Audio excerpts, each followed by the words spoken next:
আমরা সারা ভারতবর্ষে আজকে পশ্চিমবঙ্গ দিবস উদযাপন করছি। তার কারণ শ্যামাপ্রসাদ মুখার্জি যদি না থাকতেন তাহলে এটা পশ্চিমবঙ্গ থাকতো না। শ্যামাপ্রসাদ মুখার্জি যদি না থাকতেন তাহলে ঠিক এই দিনে 20শে জুন এটাকে বাংলাদেশ বা পাকিস্তানের অন্তর্ভুক্ত হতে দেননি।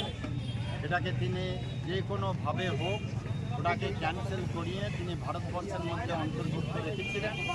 সেই পশ্চিমবঙ্গ দিবস হিসাবে আমরা এই 20শে জুন প্রত্যেক জায়গাতে আমরা পশ্চিমবঙ্গ দিবস পালন করছি।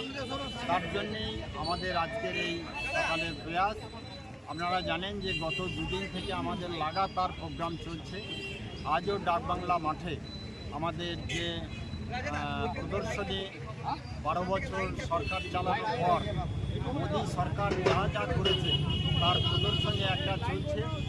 এরপরেও আজকে আমাদের এই পশ্চিমবঙ্গ দিবসে এই র্যালি দিয়ে আমাদের ডাকবাংলা মাঠে যাবে।